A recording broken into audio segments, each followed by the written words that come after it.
ఈరోజు సోదరులు మాజీ మంత్రివర్యులు అంబటి రాంబాబు గారు రిలీజ్ కావడం మా అందరికీ కూడా చాలా సంతోషంగా ఉంది.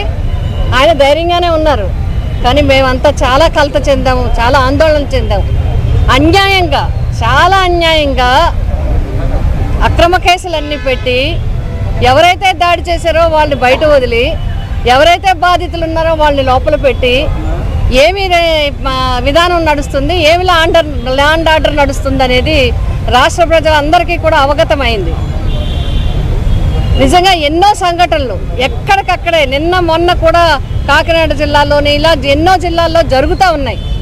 కానీ ఆయన ఎంతో హోందాగా, రాంబాబు గారు కూడా చాలా హోందాగా ఆయన ఆ రోజు ఆయన వ్యవహరించిన శైలిని చూస్తే, మర్యాదగా గౌరవంగా పోలీసు వారికి విజ్ఞప్తి చేస్తే దాన్ని పట్టించుకోకుండా కర్రలు, రాడ్లు, ఆయుధాలు పట్టుకువచ్చిన వాళ్ళని కాపలా కాసే పరిస్థితులు ఈ రాష్ట్రంలో ఉంటే సామాన్య ప్రజలకి ఇంకా రక్షణ ఏముంటుంది?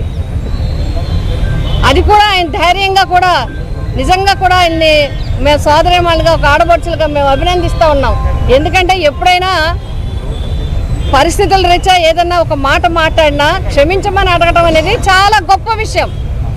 ఆ విషయాన్ని ఆయన చెప్పినప్పటికీ కూడా ఇంటి నిండా దాడి చేసి, ఇంటి నిండా ఇల్లంతా తగలపెట్టే పరిస్థితులు, ఇల్లు మీద దాడి చేసి కుటుంబ సభ్యులందరినీ ఇబ్బంది పెట్టే పరిస్థితులు ఆ రోజు జరగడం చూస్తే రాష్ట్ర ప్రజలందరూ కూడా ఏం జరుగుతుంది ఈ రాష్ట్రంలో అని చెప్పి, సాక్షాత్తు కేంద్ర ప్రభుత్వమే ఆంధ్రప్రదేశ్, ఏపీ అంటే ఆల్ఫాబెటికల్లో ఫస్ట్ ఉండేది, ల్యాండ్ ఆర్డర్లో లాస్ట్లో ఉందని చెప్పినప్పటికీ కూడా ఒక్క సమావేశం కూడా, ఇక్కడే మా మాజీ హోంమంత్రి గారు కూడా ఉన్నారు, ఒక్క సమావేశం పెట్టారా మీరు? ప్రజల్ని కాపాడే విషయం ఉందా?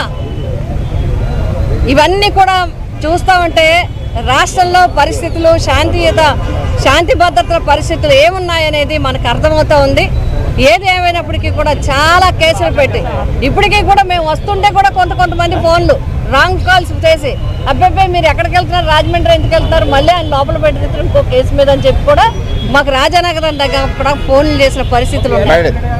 అంటే ఇంత అన్యాయంగా కేసులు పెట్టి అన్యాయంగా అంబటి రాంబాబు గారిని మరి లోపల వేయాలని, లేదా జగన్మోహన్ రెడ్డి గారిని మరి ఇబ్బందులు పెట్టాలని చూస్తున్నారు. ఇవన్నీ కూడా ఎదుర్కొని ధైర్యంగా ముందుకు నడిచే టీము జగన్ గారు వెన్నంటి ఉంది.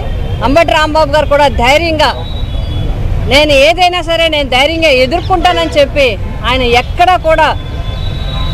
ఒక్క మాటలో ఎక్కడా కూడా ఆయన చూస్తుంటేనే తెలుస్తుంది ధైర్యం.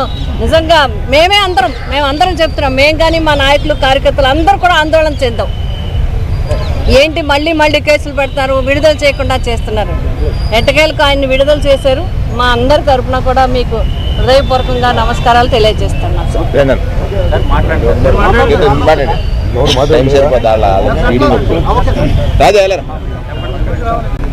నువ్వు కనబడబోదు మంచి జరుగుతుంది.